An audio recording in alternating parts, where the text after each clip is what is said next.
ya. Yang membedakan antara array yang kemarin dengan yang hari ini, bedanya adalah untuk yang kemarin itu adalah array yang dinamakan array satu dimensi. Apa mana ya? Sebetulnya kamu sudah melakukan, tapi kamu belum tahu bahwa itu yang namanya array satu dimensi. Kalau ada satu dimensi, mestinya ada yang lebih daripada satu dimensi. Ya. Yang lebih daripada satu dimensi namanya array multidimensi. Jadi hari ini kita akan bicara array yang multidimensi. Kita akan bicara itu. Yang seperti apa multidimensi? Bedanya apa dengan yang kemarin yang dinamakan dengan satu dimensi? Ya. Ada pertanyaan-pertanyaan itu mestinya muncul ya.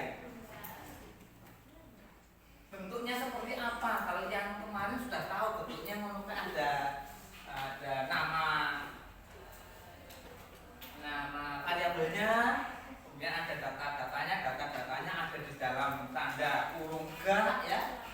Kemudian masing-masing data dipisahkan pakai koma-koma ya. Yaitu bentuk umum dari yang satu dimensi.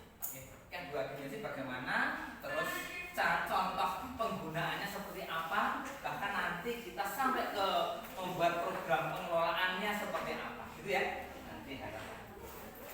Oke, saya ambil kasus yang tidak jauh-jauh dari dunia kita, dunia tentang persekolahan, dunia tentang siswa-siswa. Nanti kita akan ambil data-data tentang siswa, oke?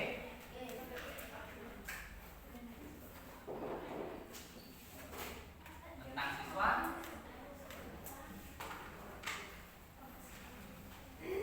Siswa yang pasti punya nama. Ada nggak punya nama? Punya nama ya.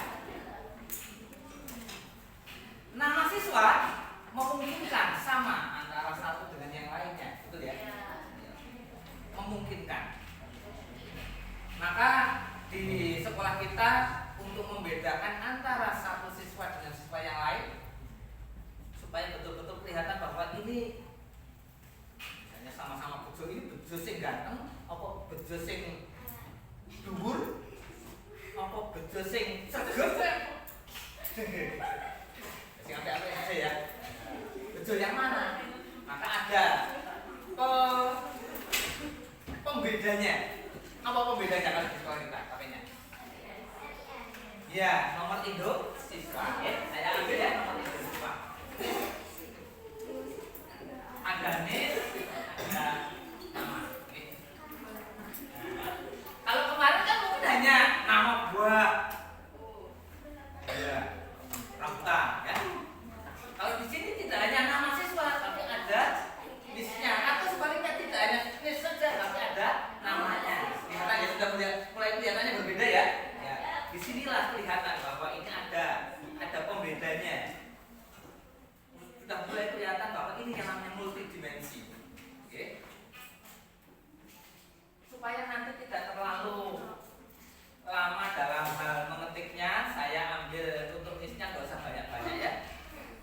Kalau yang kenyataan kan sekarang sudah sampai 4 bahkan 5 digit ya. Nanti saya ambil yang singkat-singkat saja, 2 digit. Misalnya ada siswa yang bernomor induk siswa 42, namanya si Bejo. Ada lagi siswa yang lain bernomor induk 50 berapa? 4. Boleh. Ingin dinamai siapa? Hah? Anda. Siapa itu Anita? Nomor ya siswa yang nomor induknya 54 itu. Belum kenal kan ya? Tak kenal ini. Tambah lagi.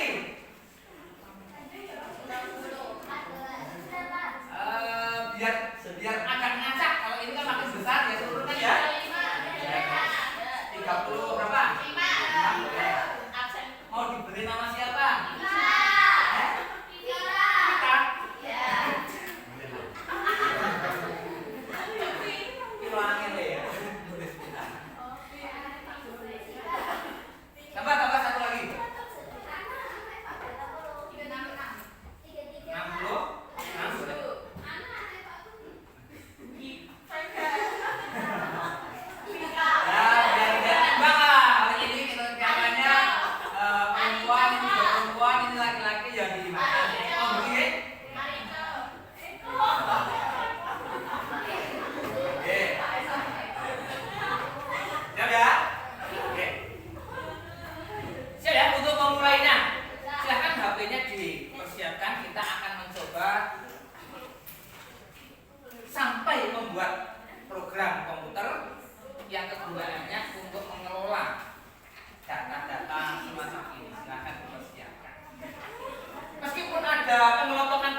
tidak jadi masalah.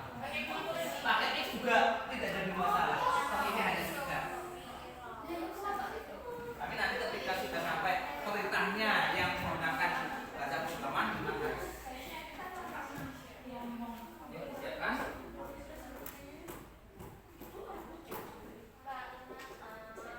Kemudian kamu tuliskan nomor induk dan nama siswanya masing-masing. Bukan ini ya, bukan nomor induk yang ini ya, tapi nomor induk masing-masing anggota